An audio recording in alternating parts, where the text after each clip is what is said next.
Сьогодні в штаб-квартирі НАТО відбувається святкування 75-річчя з дня створення Північно-Атлантичного альянсу. Попри прагнення Путіна зупинити розширення НАТО на схід, за останні 2 роки до Північно-Атлантичного альянсу доєдналися ще 2 країни, а саме Фінляндія та Швеція. Втім, у Брюсселі сьогодні не лише святкують, а й обговорюють нагальні питання. Дводенна зустріч міністрів присвячена підготовці до ювілейного саміту НАТО, який відбудеться у Вашингтоні вже в липні цього року. З огляду на можливе переобрання Дональда Трампа президентом США, союзники обговорюють ідею реформи засідання у форматі контактної групи, яку ми знаємо під назвою «Рамштайн», аби лідерство перейшло від Вашингтону до Північно-Атлантичного альянсу. Генсек НАТО Єнс Столтенберг наголошує на необхідності забезпечення передбачуваної та довгострокової підтримки для української армії.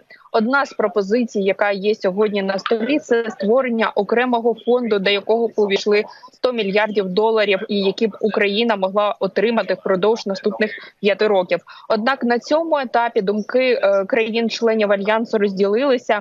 Наприклад, Угорщина виступає проти того, аби НАТО змінювало роль від оборонного альянсу до наступальної коаліції. Про це повідомив речник угорського уряду Золтан Ковач. Пропоную заслухати його.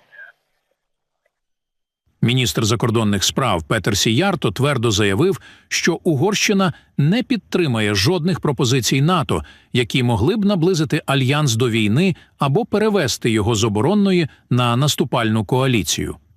Підкреслюючи домінування війни в Україні на порядку денному зустрічі НАТО, він оголосив НАТО оборонним альянсом, застерігаючи від загрози подальшої ескалації.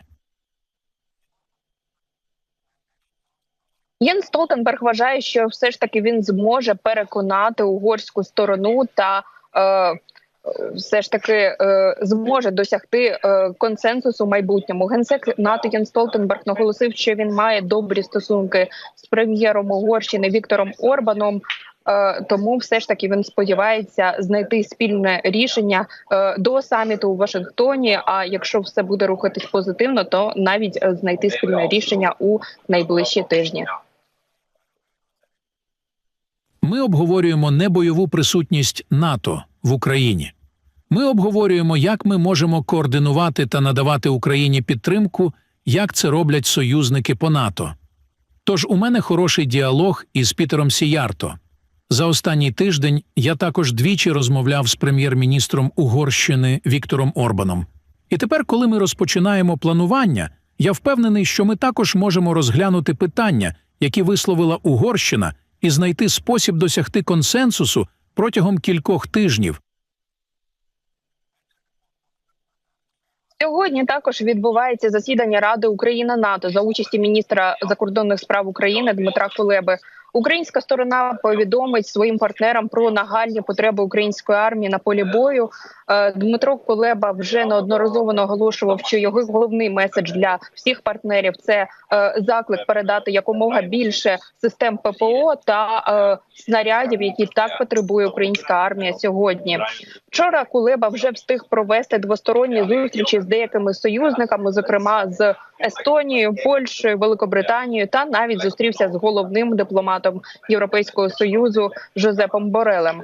Після двосторонніх перемовин міністр закордонних справ Естонії Маргус Сахна закликав передати якомога більше систем ППО для України, оскільки Захід дійсно їх не використовує, тому ці системи були б дуже корисними наразі для України.